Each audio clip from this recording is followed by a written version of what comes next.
Hello students, मैं अंकुश गुप्ता बेटा आपका हार्दिक स्वागत करता हूँ। तो बेटा हमारी जो नाइन्थ जो चैप्टर चल रहा है जनरल एंट्री का, उसके बारे में हम अच्छे से डिस्कस कर भी रहे हैं और आपको आई थिंक अच्छे समझ में भी आ रहा होगा। फिर भी अगर बेटा जिसको समझ नहीं आ तो बेटा हमसे डिस्कस कर सकता है।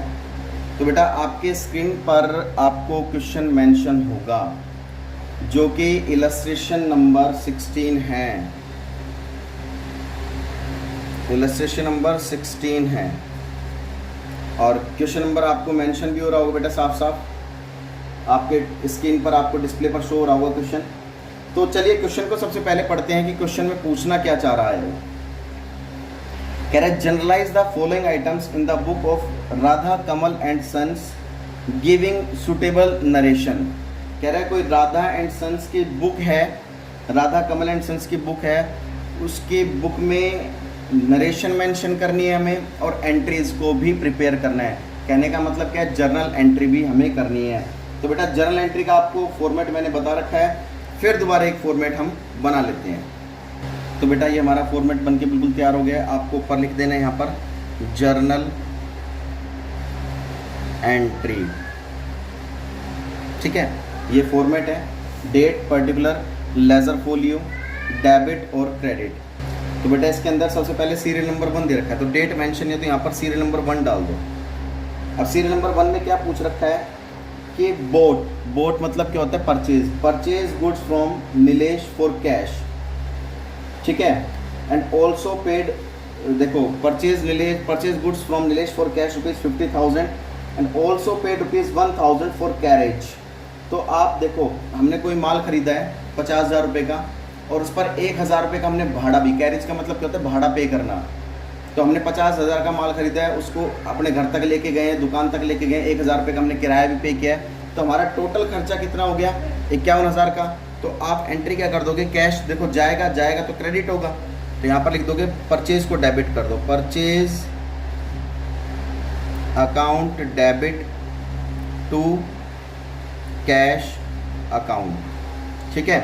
टोटल कितने से कर दोगे बेटा, 51,000। यहाँ पर नरेशन बीइंग वर्ड यूज़ करके और आप एज इट इज उसको जो क्वेश्चन में है आप लिख देना। सेकंड जो ट्रांजैक्शन आती है आपकी वो आती है paid to Sita ₹9,650 in full payment of her dues ₹10,000। देखो हम सीता को पे कर रहे हैं 9,650। हम पे कब करेंगे, जब हमने कोई माल खरीदा होगा उससे। तो अब उससे हमने माल तो खरीदा था 10,000 रुपये का, उससे हमने माल खरीदा था 10,000 रुपये का, लेकिन उसको पे कितना कर रहे हैं हम, 9,650। अब देखो मेरे पास माल तो आया 10,000 रुपये का, लेकिन मैं पे कर रहा हूँ सीता को 9,650। तो मुझे तो डिस्काउंट रिसीव हो गया, डिस्काउंट रिसीव हो गई तो इनकम हो गई, इनकम हो गई तो डिस्काउंट रिसीव का कौन सा बैलेंस हो जाएगा, क्रेडिट बैलेंस हो जाएगा। तो एंट्री क्या कर देंगे, कैश तो फिर भी जा रहा है हमारे पास, किसको दे रहे हैं हम, कैश सीता को दे रहे हैं। यहाँ पे लिख देंगे Sita debit to cash account और टू डिस्काउंट रिसीव अकाउंट, क्योंकि डिस्काउंट रिसीव हो रहा है। अब देखिए सीता से माल कितने का खरीदा था हमने, 10,000 रुपये का, उसको कैश में कितना पे कर रहे हैं, 9,650। डिस्काउंट कितने का मिल गया हमें, 350 का। 10,000 में से 9,650 घटाएंगे तो 350 का डिस्काउंट मिल जाएगा हमें, ठीक है। नरेशन क्या कर देंगे, बीइंग, और फिर आप एज इट इज नरेशन कर देंगे। ये बात समझ में आ गई होगी आपको। बेटा थर्ड उस पर ट्रीटमेंट पर आते हैं कि purchase a machinery by giving a cheque ₹3 lakh and paid ₹25,000 in cash as wages on its installation. हमने मशीनरी परचेज की है 3 लाख रुपए की, जो तो मशीनरी परचेज की है तो पहले क्या हो जाएगी, machinery account debit, machinery account debit. Cheque से पेमेंट की है तो टू बैंक अकाउंट, और कुछ हमने कैश में पेमेंट की है, कैश जा रहा है तो टू कैश अकाउंट। तो देखिए अभी बैंक से कितना पे किया हमने, क्रेडिट है, दोनों ही क्रेडिट है। ये बैंक से कितना पे किया है हमने, 3 लाख यानी कि चेक के ज़रिए, और हम कैश में कितना पे कर रहे हैं, 25,000।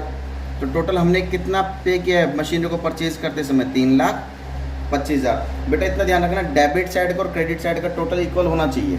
जैसे यहाँ पे 325 है तो यहाँ पर भी 325 है। इसकी नरेशन वही कर दोगे आप बीइंग वर्ड यूज करके। ये वर्ड समझ में आ गया होगा आपको। फोर्थ ट्रांजैक्शन पर आ जाइए बाप। फोर्थ में क्या कह रहा है, BRICS for rupees 15 lakh and timber for rupees 10 lakh purchase for the construction of building. The payment made was by check. हमने एक बिल्डिंग बना रहे हैं, उसकी कंस्ट्रक्शन के लिए बिल्डिंग परचेज की हमने। तो बिल्डिंग परचेज की तो कैश जाएगा, लेकिन हम पेमेंट किससे कर रहे हैं, चेक से कर रहे हैं। तो चेक जहाँ पर चेक का नाम आ जाए वहाँ बेटा बैंक का नाम आ जाता है। तो हमने क्या परचेज किया, बिल्डिंग। तो यहाँ पर लिख देंगे building account debit to bank account. Bank क्यों, क्योंकि चेक से पेमेंट कर रहे हैं। कैश से करते तो कैश का नाम आता है यहाँ पर। कितने से बेटा, टोटल हमारे पास है 25 लाख। टोटल कितना है, 25 लाख। ठीक है। उसके बाद बेटा फिफ्थ ट्रांजैक्शन पर आ जाइए। इसकी नरेशन कर देना आप बीइंग वर्ड यूज करके। फिफ्थ ट्रांजैक्शन पर आ जाइए। वो कह रहा है कि purchase an old machinery for rupees 1 lakh and spend rupees 5,000 on its carriage and rupees 20,000 on its repair. Entire payment is made by cheque. देखो हमने मशीनरी परचेज की 1 लाख रुपए की, उस पर 5,000 रुपये हमने भाड़ा पे कर दिया, लेकर आए होंगे तो, और 20,000 रुपये उसकी रिपेयर पर खर्च कर दिया। तो टोटल हमारे को मशीनरी कितने में पड़ी, 1,25,000 की। अब 1,25,000 की पड़ गई हमें मशीन, क्योंकि 1 लाख की है और 25,000 में हमने खर्चा कर दिया उसके ऊपर। तो सारी की सारी पेमेंट हम किससे कर रहे हैं, चेक से कर रहे हैं। चेक का जहाँ नाम आ जाता है बेटा बैंक का नाम आ जाता है। तो यहाँ पर क्या कर देंगे, machinery account debit to bank account. कितने से बेटा, 1,25,000 और 1,25,000। नरेशन आप कर ही दोगे बीइंग वर्ड यूज करके।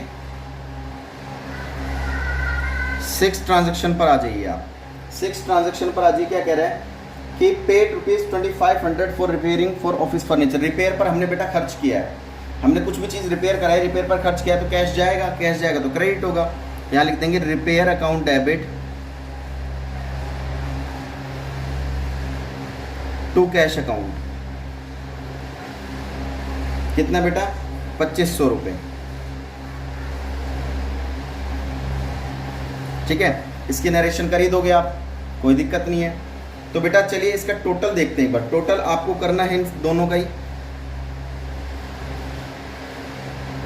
यहां लिख देंगे टोटल। अब देखिए इनका दोनों साइड का टोटल करेंगे तो यहां पर आ जाएगा बेटा 30,13,500। ठीक है। ऐसे ही इसका टोटल कर देंगे तो इसका भी आएगा 30,13,500। तो ये आपका क्वेश्चन था। तो बेटा हर एंट्री की एक बात ध्यान रखना, हर एंट्री की बेटा नरेशन बहुत ज़रूरी होती है। Narration is must.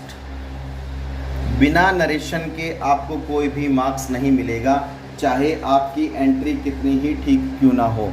आपने मान लीजिए एंट्री कर दी सभी की, लेकिन नरेशन नहीं करी आपने, तो नरेशन नहीं करोगे तो बेटा आपको फिर किसी भी तरह का कोई भी मार्क्स आपको एग्जामिनर नहीं देगा। ये फिर ध्यान से सुन लेना और अच्छे से पढ़ लो। अभी रिटर्न वर्क मैं आपको बाद में दूंगा, पहले आप इन क्वेश्चंस को अच्छे से पढ़ लो, समझ लो।